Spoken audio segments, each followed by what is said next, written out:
કદી અણગમતું આવ્યું કોઈ તો માનવ લે ફિરાવી મો.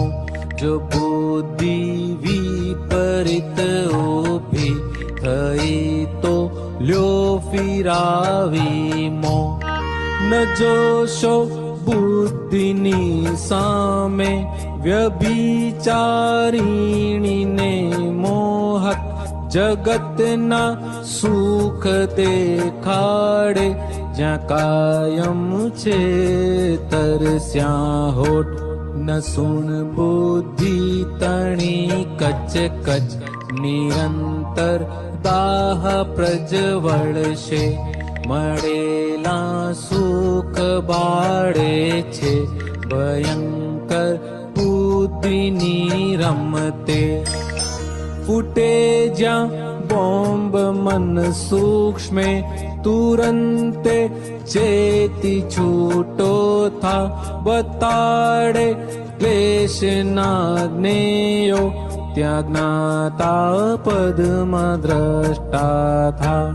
અહીં લોકે ઘણા લફરા ઘણી પણ હોય જ્યાં કમજાત. કરમ ઉદય છે મૂળ મારો નથી બીજાનો કઈ વાંક.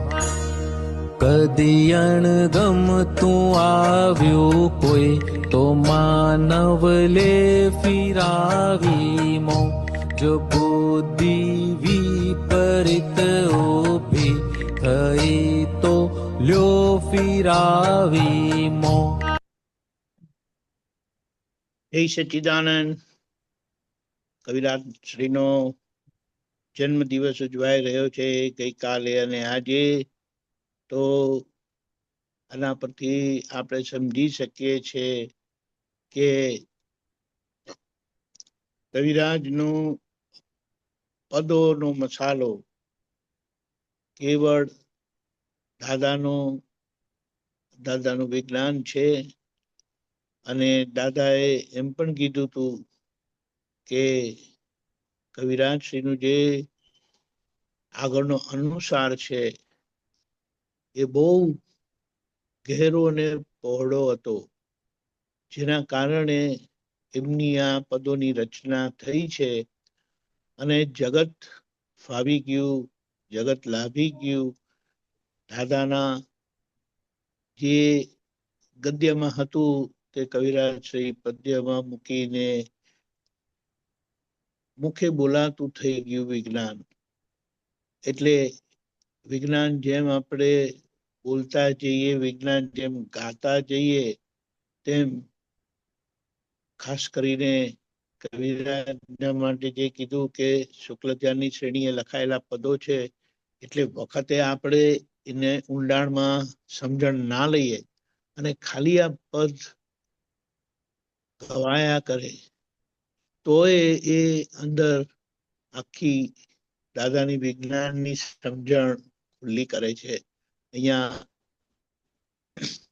કીધું છે ના ગતું જે આપણે મોડું ફેરવી લઈએ છીએ, મોં ફેરવી લઈએ છીએ, પણ જયારે બુદ્ધિ અંદર વિપરીત થાય છે, જ્ઞાનના વિરુદ્ધ બતાડે છે, વ્યવસ્થિતના વિરુદ્ધ બતાડે છે, સામાના દોષ બતાડે છે, પોતાને નિર્દોષ બતાડે છે, ત્યારે દાદાએ કીધું કે મોં ફેરવી લેતા શીખો, એટલે કે બુદ્ધિનું ન સાંભળતા પ્રજ્ઞાશક્તિનું સાંભળવું. હવે બુદ્ધિની રમતને ના એટલા માટે કીધી કારણ કે એ આપણને સંસારની બહાર નીકળવા ના દે, અને પ્રજ્ઞા છે તે સંસારમાં પેસવા ના દે.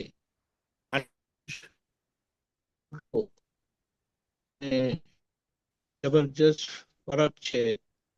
ત્યાંથી આપણે જાણી લેવું ક્યાં બુદ્ધિ છે, થાય છે, સામા દોષિત દેખાય છે, તો જાણવું કે આ બુદ્ધિ કામ કરી રહી છે, બુદ્ધિને આપણે વાપરી રહ્યા છીએ. એટલે બુદ્ધિની રમતથી જ્ઞાન પછી જો કોઈ ભજવતું હોય તો બુદ્ધિ જ છે જે આપણને અભેદ બનાવ્યા પણ એ બુદ્ધિ આપણને ભેદમાં જ રાખે છે. આગળ કીધું કે મનમાં જે કોઈના માટે એટલો વિચાર આવ્યો, તરત છૂટા થઈ જાઓ, જીતી જાઓ કે આ ક્યાં લઈ જશે.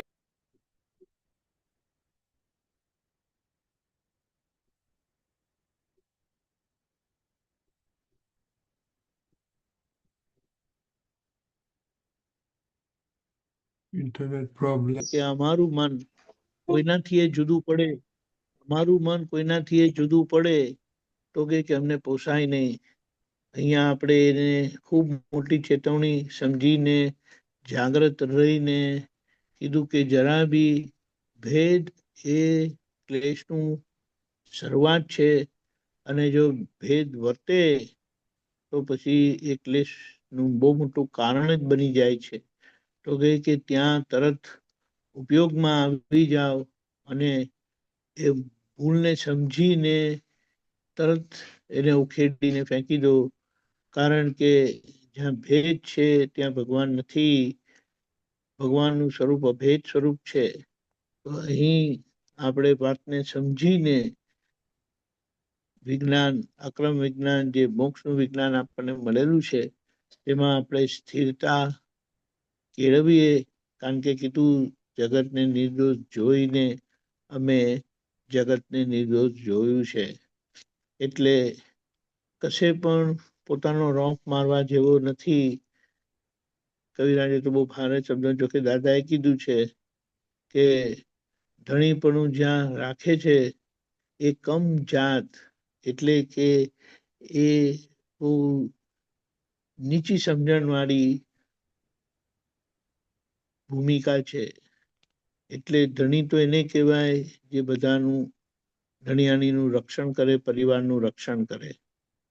પછી અહીંયા